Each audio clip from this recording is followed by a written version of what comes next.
بخاری مسلم میں ایک حدیث ہے، حضرت عمر سے زیادہ کوئی انٹیلیجنٹ بندہ تھا، لیکن دیکھیں ان کو بھی کہاں پہ غلطی لگی ہے۔ حضرت عمر فاروق رضی اللہ عنہ کو جب زخم لگا نا تو بیمار ہو گئے، یعنی بالکل اب قریب المرگ تھے۔ مشکات میں بھی آتا ہے، یہ حدیث آتی ہے۔ تو لوگ ان کے پاس رو رہے تھے کہ اب تو یہ نہیں بچیں گے۔ حضرت عمر نے کہا کہ تم رو مت، کیونکہ نبی علیہ السلام سے میں نے سنا ہے کہ میت کو اس پہ رونے والوں کی وجہ سے عذاب دیا جاتا ہے۔ صحیح۔ اچھا، یہ حدیث اما عائشہ کے سامنے بیان کر دی کسی نے حضرت عمر کے حوالے سے، اور اس کو بیان کی تھی عبداللہ بن عمر نے رضی اللہ تعالیٰ عنہ علیہ السلام۔ اب عبداللہ بن عمر رضی اللہ تعالیٰ عنہ بھی بیٹھے ہوئے اما عائشہ کے پاس پردے میں، ٹھیک ہے، اور بات کس کی ہو رہی ہے؟ حضرت عمر کی۔ روایت کون کر رہا ہے؟ عبداللہ بن عمر۔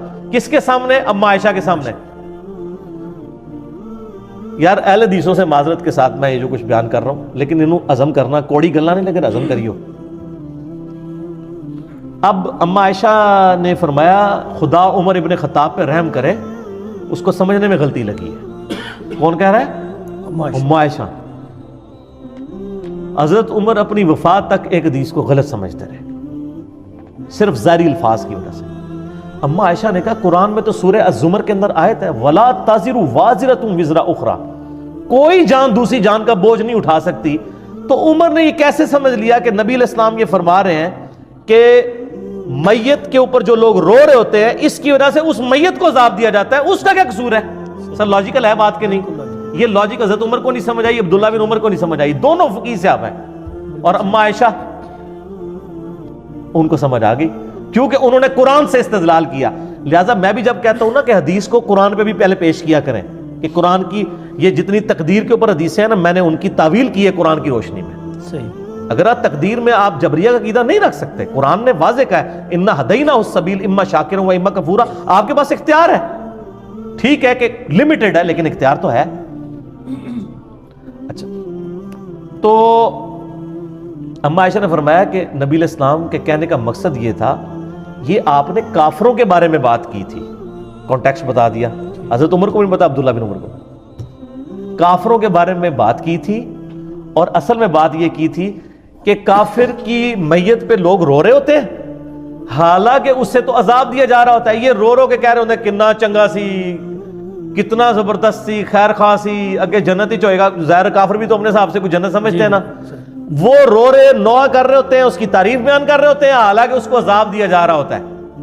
تو یہ کافر کے بارے میں حضور نے کہا تھا، یہ نہیں کہا تھا کہ مومنین کے اوپر جو لوگ روتے ہیں تو اس رونے کی وجہ سے ان کو عذاب دیا جا رہا ہوتا ہے۔ دیکھ بات سمجھ آ گئی؟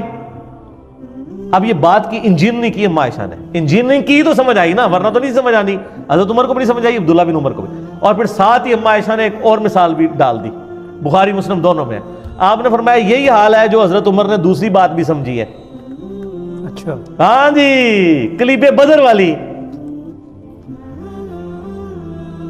کلیب بدر والا جو بدر کے کنویں میں کافر ڈالے گئے تھے، نبی علیہ السلام نے ان سے خطاب کیا کہ بھئی تم نے جان لیا کہ نبی علیہ السلام تم سے، یعنی محمد رسول اللہ سچ کہتے تھے، یعنی اب تم عذاب میں پہنچ گئے ہو نا۔ تو حضرت عمر نے وہاں پوچھا یا رسول اللہ علیہ وسلم یہ تو مردہ ہے، کیا مردے سنتے ہیں؟ تو آپ نے تم سے بہتر سنتے ہیں۔ اچھا، اب حضرت عائشہ نے کہا کہ یہ عمر کو بات سمجھ نہیں آئی۔ عبداللہ بن عمر نے ہی یہ بھی روایت کی، ان کا عبداللہ بن عمر ابو عبد الرحمن پر اللہ تعالیٰ رحم فرمائے، ان کو یہ بات ہی نہیں سمجھ آئی۔ نبی علیہ السلام نے یہ نہیں کہا تھا، ان کا یہ کیسے ہو سکتا ہے جبکہ قرآن پاک میں آیا ہے کہ اے نبی علیہ السلام تم مردوں کو نہیں سنا سکتے، تو یہ کیسے ہو سکتا ہے کہ وہ سن رہے ہوں؟ اصل میں نبی علیہ السلام یہ کہہ رہے تھے کہ اے عمر اب یہ تم سے بہتر جان چکے ہوں گے، کیونکہ وہ اب آخرت میں جا چکے ہیں، تم تو اس دنیا میں ہو نا، دنیا میں بیٹھ کے تو آپ جج نہیں کر سکتے نا عذاب کو اور جنت کو۔ انہوں نے عذاب چکھ لیا ہے، اب یہ سمجھ چکے ہوں گے کہ دنیا میں جو محمد صلی اللہ علیہ وآلہ وسلم سے کہا کرتے تھے وہ بالکل ٹھیک کہا کرتے تھے۔ تو حضرت عائشہ نے کہاں کی تعویل کی؟ ان کا یہ یسمعون کا مطلب یہ ہے یعلمون، وہ جان چکے ہیں، یہ نہیں ہے کہ وہ فزیکلی سن رہے ہیں۔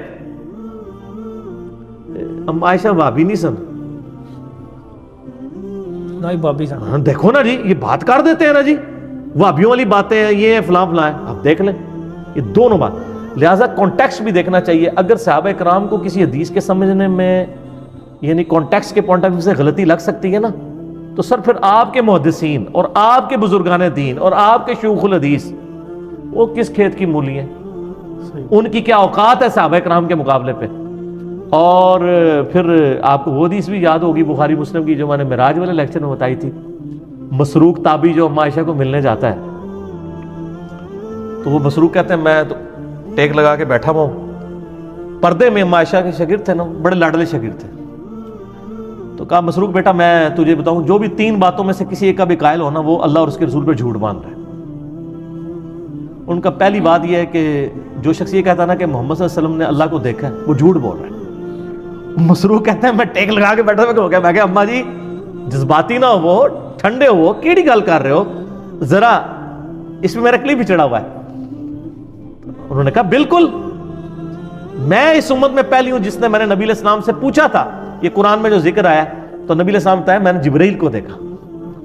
اور بیٹا دوسرا وہ بندہ بھی جھوٹ بول رہا ہے جو یہ کہے کہ نبی علیہ السلام نے کچھ خاص باتیں خاص لوگوں کو بتائیں, کچھ چھپا لی, جبکہ قرآن پاک میں تو واضح آتا ہے کہ نبی صلی اللہ علیہ وسلم اگر آپ نے اللہ کا پیغام نہیں پہنچایا سورۃ المائدہ میں تو آپ نے رسالت کا حق ہی نہیں ادا کیا. تو نبی علیہ السلام نے کوئی چیز نہیں چھپائی. سارے صوفی وٹ چھڑے اما عائشہ نے پڑھ کے کٹھے ہی جڑے تیشے تھلے دے کے وٹ چھڑے کہ بھی کوئی خاص گل کسی خاص منہ نہیں دسی, ساری اوپن نہیں دسی ہے حجۃ الوداع پہ غدیر خم پہ. اور تیسرا فرمایا کہ جی جو شخص یہ کہنا کہ اللہ کے نبی غیب جانتے تھے اس نے بھی جھوٹ بولا. کیا تم قرآن نہیں پڑھتے ہو کہ 5 غیب کی کنجی ہیں جن کو اللہ کے علاوہ کوئی نہیں جانتا؟ اما عائشہ سے سیدھا قرآن تو شروع ہو گیا نا, قرآن دے ہوتے ہی سارے عقائد. اور ایون اما عائشہ حدیثوں کو بھی قرآن پہ پیش کرتی تھی. آپ دیکھیں یہ دیکھیں یہ حدیثوں کو قرآن پہ پیش کیا. حدیثیں بیان کرنے والے حضرت عمر ہیں, عبداللہ بن عمر ہیں, ان کی حدیثوں کو امام یعنی بخاری اور امام مسلم دونوں نے نقل کیا کہ اما عائشہ نے دونوں کی حدیثوں کو اس فہم کو ریجیکٹ کر دیا جو حضرت عمر اور عبداللہ بن عمر نے لیا ہوا تھا. حالانکہ ظاہری الفاظ وہی فہم تھا جو حضرت عبداللہ بن عمر اور حضرت عمر فاروق لے رہے تھے, لیکن اما عائشہ نے قرآن کے ساتھ اس کی تعویل کی. اس کا مطلب ہے اہل حدیث علماء سے میں ریکویسٹ کروں گا, برا نہیں ماننا, احادیث کو قرآن پر پیش کرنا یہ میری ماں اما عائشہ رضی اللہ تعالیٰ عنہ و سلام اللہ علیہا کی سنت ہے. اس کے بغیر سمجھ نہیں آ سکتا. ہمیں کوئی صحیح حدیث بھی مجبور نہیں کرتی کہ ہم قرآن کے خلاف کوئی عقیدہ رکھیں. جعلی روایتیں تو صوفیاء کی چھوڑ دیں, قرآن کی تعویل نہیں کریں گے, حدیثوں کی تعویل کریں گے.